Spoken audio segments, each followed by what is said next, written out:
Hoje é dia de trazer mais dos filmes esquecidos bizarros dentro do terror. Elevador que vai te levar para sua última viagem. Prédio Stalker, eu não estou brincando com você. Cabana no meio do gelo que o pessoal se pergunta, eu tô vivo, eu tô morto. Que mais que nós temos hoje? Alienígenas que não suportam álcool, eles gostam de água.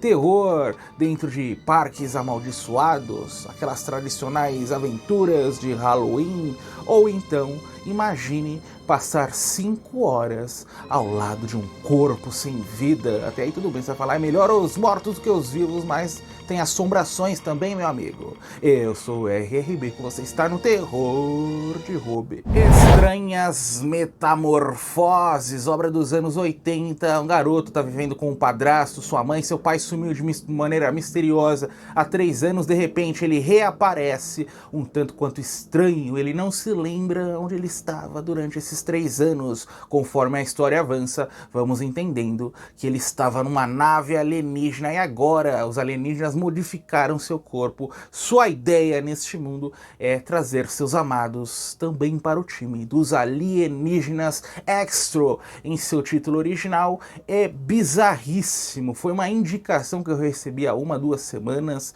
Falaram que pertence a uma trilogia, assisti esse primeiro. O próprio diretor fala que enquanto estava gravando as cenas estava completamente alterado, utilizando álcool, substâncias ilícitas.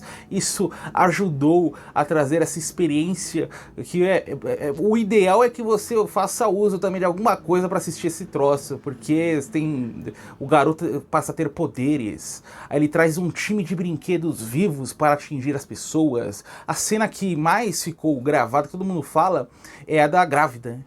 O popular parto.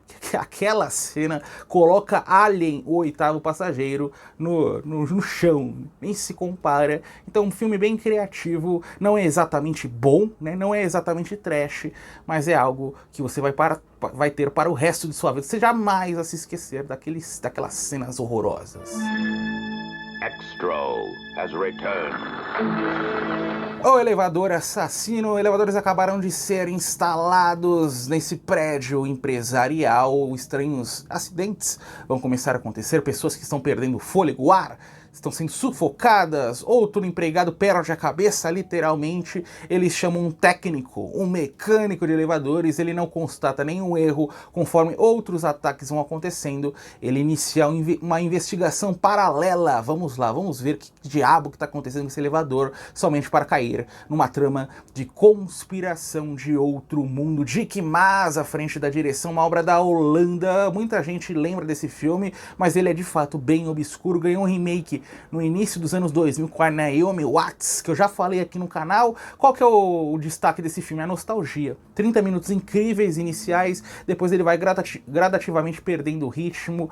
A gente não se interessa tanto pelas conclusões da trama, essa conclusão investigativa. Eu esperava mais do sobrenatural, mas muito nostálgica, simplesmente por se inserir num cerco, né, Holanda, pouco utilizado nos anos 80. O remake vale a pena assistir, é mais ou menos na mesma qualidade. Esse aqui é mais bonito esteticamente. O remake vale a pena simplesmente por elevadores. Só por essa temática, os dois já se fazem de alguma forma úteis. Então é isso. Quero uma obra diferentona do início dos anos 80, O Elevador Assassino. Modern technology gave birth to the lift.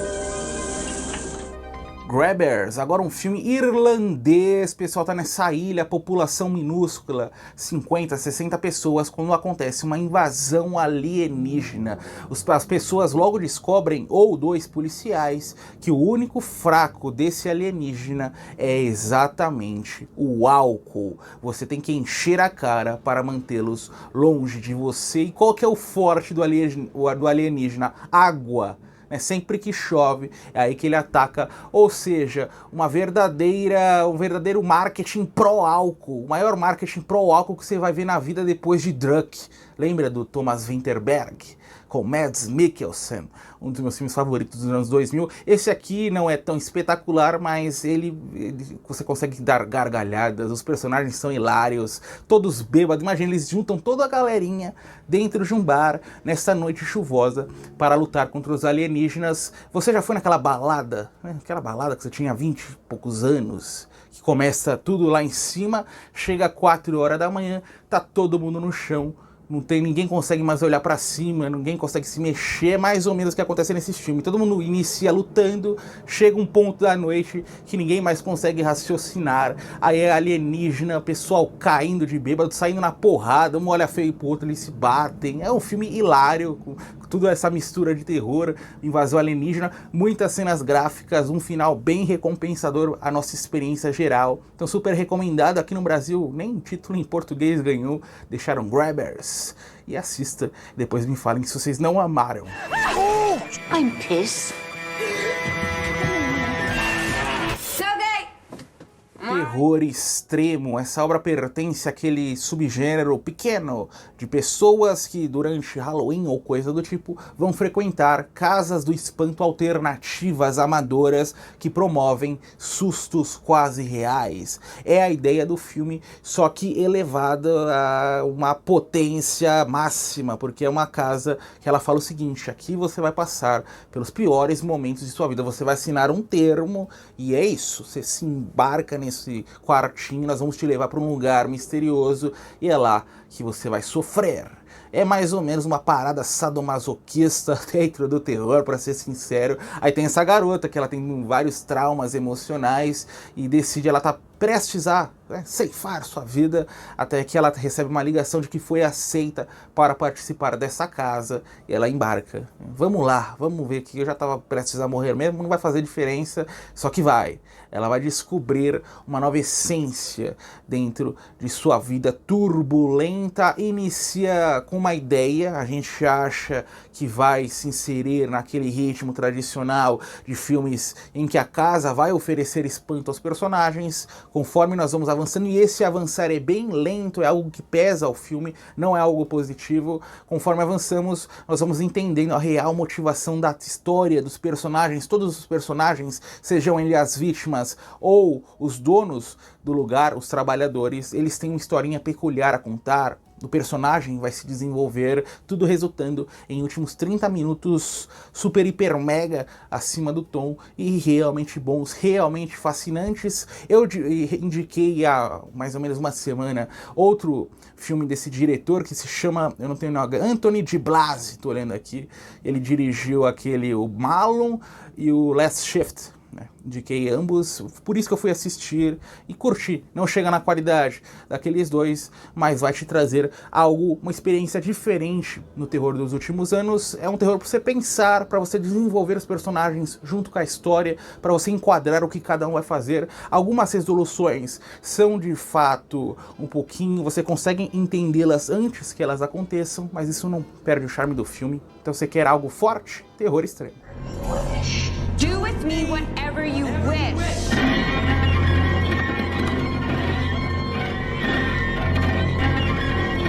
Keylist, a história de um matador de aluguel em crise financeira. Ele tem sua esposa, filho pequeno, e ele aceita um trabalho para eliminar 3 pessoas. Conforme ele entra nesse caso, ele também entra no mundo do ocultismo. É tudo que eu tenho a falar para você sobre a história.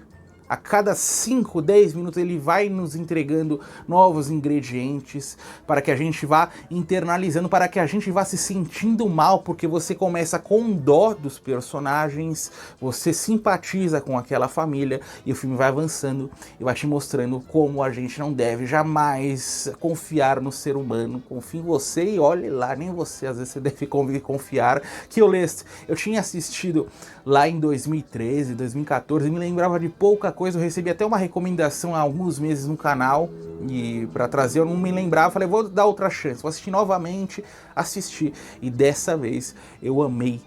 É uma obra de ocultismo toda diferentona, ela oferece a você, você vai criar o seu final, você vai montar as peças do quebra-cabeça. Você pode assistir a obra 10 vezes, que nas 10 vezes você pode ter conclusões diferentes sobre os personagens, sobre o que está acontecendo, sobre a motivação de outras pessoas misteriosas que vão surgindo à história. Então é um filme incrível, ele tem cenas perturbadoras, muita gente fala, esse é um filme extremamente perturbador, não iria tão longe. É um filme gráfico dentro do ocultismo, mas não me trouxe desconforto, me deixou verdadeiramente fascinado. Então é uma obra quase de conforto, já eu falo, vou assistir mais vezes para ter mais interpretações.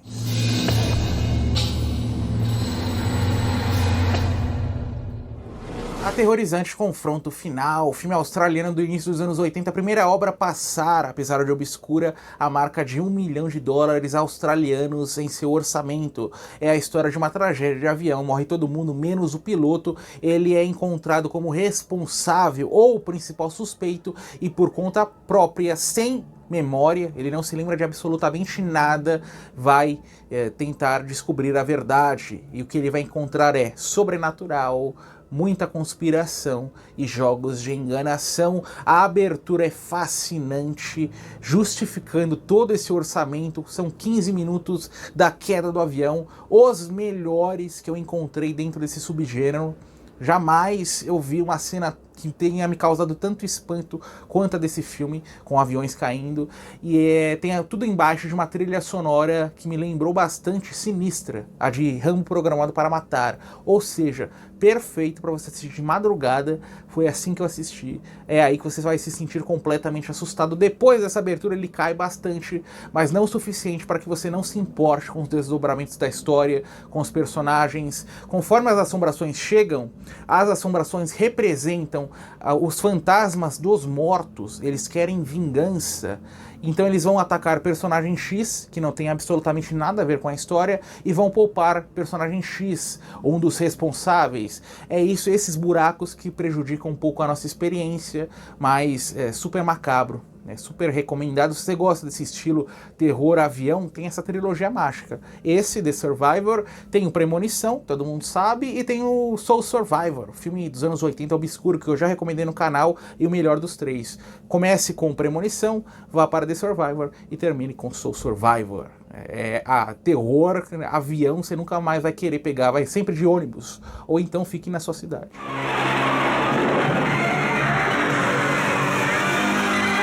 O Chalé, filme dirigido pela dupla que fez Boa Noite Mamãe, que fez um baita sucesso quando saiu. Eu prefiro sinceramente o Chalé. Boa Noite Mamãe é um pouquinho mais perturbador, mais desconfortável do que eu estou acostumado.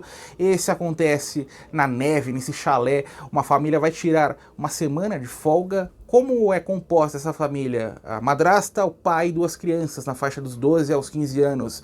Tem dois fatores muito importantes de introdução. A mãe dessas crianças morreu de uma forma trágica, ceifou a própria vida após não aceitar o divórcio, e essa madrasta, ela tem uma historinha ligada a uma seita, e ela é apresentada ao espectador no momento em que eles chegam ao chalé. Depois disso, eu vou deixar que vocês descubram por conta própria. Depois disso, é o que o terror explode. Eu posso falar o seguinte: o terror começa mesmo depois do momento em que eles estão assistindo O Enigma de Outro Mundo na televisão. É uma mensagem de John Carpenter aí, que vai deixar as coisas muito sinistras. Eu não gostei da reviravolta final, ou da revelação, não é muito uma reviravolta, mas ela não é ruim. O roteiro suporta ela completamente. Eu que simplesmente eu esperava outro caminho, mas é um filme já de conforto no meio da neve. A gente sente a vontade de destrinchar os três personagens, o que eles estão fazendo, qual o papel dos três, de cada um dentro daquela casa. Tem um momento que some tudo do lugar. É fascinante. Eu vou dizer muita coisa para não revelar. Assista e se sinta, né? Se você gosta desse terror atmosférico, você com certeza vai se sentir apaixonado. What is this? The power's out. Where are my things? It makes no sense. Cilada Diabólica, mais um dos filhos de Psicose dos anos 60, a mesma estrutura. Uma garota está com um momento de instabilidade emocional, tendo vários pesadelos. Ela é enviada de sua escola até o casarão onde ela vive. No passado, ela viu sua mãe matar seu pai, então tem todo esse contexto. Ela está vivendo com uma governanta, ela é rica, e é lá, dentro dessa casa, que ela passa a ter mais e mais pesadelos. Acontece algo, é uma divisão fundamental para a nossa trama, que acontece na metade, por isso que eu não vou revelar. A partir daí é uma outra história dentro daquela casa. Por isso que eu falei Psicose, né? Duas histórias em uma. Destaque total para a performance de uma atriz chamada Moira Redmond, que eu nunca vi nada dessa atriz. Ela fez muitas séries nessa época, episódios soltos, e ela dá um show. Overacting, né? Over the top, mas é aquele overacting que justificado, que faz com que a nossa experiência seja ainda mais forte. E é exatamente nessa segunda metade. É uma obra para você não piscar. Se você começar a navegar, pensar na vida assistindo o filme, você perde completamente o que está acontecendo. Você se sente perdido, porque essa divisão, essa quebra, ela é muito brusca e ela acontece sem muito estardalhaço. Quando você viu, nós temos uma nova história. Se você, um minuto você virou a cabeça, o que está acontecendo agora? Você não entende mais nada, mas é um filmaço. Então a gente tem muito a agradecer Psicose, porque ele saiu e trouxe toda essa onda, cineastas querendo inovar, tendo coragem a propor algo novo. É o que Nightmare, em seu título original, Cilada Diabólica, oferece. Nightmare. Shocking, shocking, shocking, shocking. The Vigil, o filme mais recente, é o seguinte, ele aborda a religião. Eu não vou entrar em detalhes sobre o que corresponde essas crenças, porque tudo isso é essencial para o entendimento do filme e tudo isso é explicado nos 5 minutos iniciais, com um letreiro lá. É sobre um homem que está se separando da religião, um homem judeu de sua igreja, porque ele sofreu algo bem traumatizante, só que nessa noite ele está precisando de dinheiro e alguém da igreja oferece uma quantia se ele passar 5 horas ao lado de um cadáver, porque possui todo um ritual que os mortos precisam de alguém ao lado para levar a alma deles em segurança até lá o reino. Eu não entendo desse cerco religioso, mas é isso. E ele vai passar nessa noite, ele começa dentro dessa casinha com o morto e com a viúva velhinha lá em cima, a ter um esboço de sua própria vida, de seus traumas e principalmente essa questão sobrenatural, aterrorizante, mas é alerta de gatilho para quem tem traumas. Ele bate forte no personagem e você acaba meio que simpatizando, meio que internalizando o que está acontecendo. Para mim foi positivo porque eu me vi um pouquinho alheio a tudo que estava acontecendo, eu simplesmente aproveitei aquele clima, aquela casa. É o tipo de filme que eu gosto ao abordar a religião. Eu não gosto desse tema quando a gente tem a figura da igreja, aqueles filmes sempre muito repetitivos que estão ficando cada vez mais constantes nos últimos anos. Esse não, esse é uma exceção, uma boa exceção, e aborda um lado da religião, um contexto mundial, que a gente tem pouco dentro do gênero.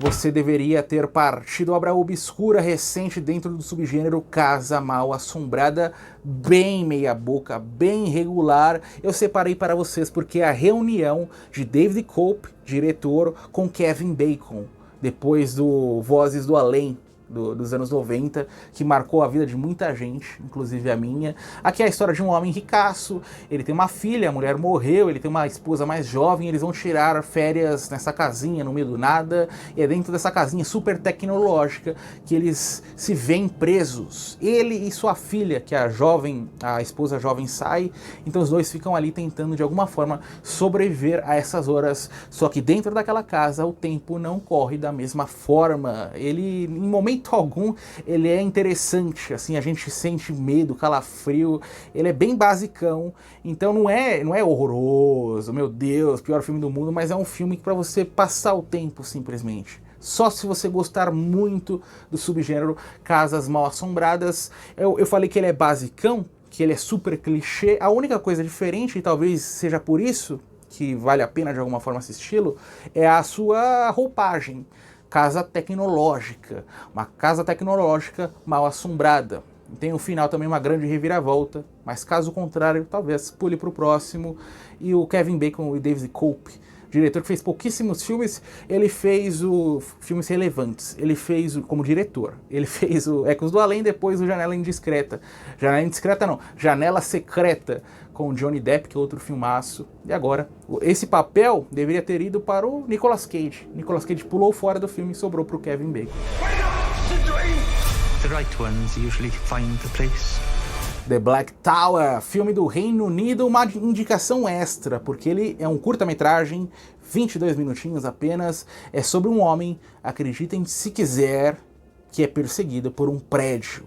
Dentro de Londres, se eu não estou enganado, ele anda, olha para trás, o prédio está atrás dele. Anda mais um pouco, tá o prédio atrás dele, o prédio com um topo preto. Esse é o filme, ele vai perdendo sua sanidade e sua existência, da forma como nós somos introduzidos em um primeiro momento. Quando eu encontrei esse filme, li a sinopse e falei, como que eles conseguiram fazer isso, né? Como será que eles vão fazer com pouco orçamento um prédio perseguindo uma pessoa? Quando eu fui assistir a obra, eu me dei conta, né, da riqueza, da genialidade do diretor, que você captura vários ângulos diferentes e dá a impressão de que o personagem está em vários pontos da cidade, sempre com essa perseguição. Então deve ter dado um baita trabalho. É mais um projeto de início de cineasta. Eu procurei sua filmografia, encontrei pouquíssimos filmes, a maioria curta-metragem. Então, não sei nem se dá para encontrá-los, para assistir. Esse dá, assista, tem na plataforma, só que eu não sei se tem em legendas. Eu recomendo que vocês encontrem uma legenda, caso não entenda do idioma, porque tem um fator narrativo que vai trazendo histórias aleatórias, histórias da vida do homem, e isso acrescenta bastante a nossa experiência.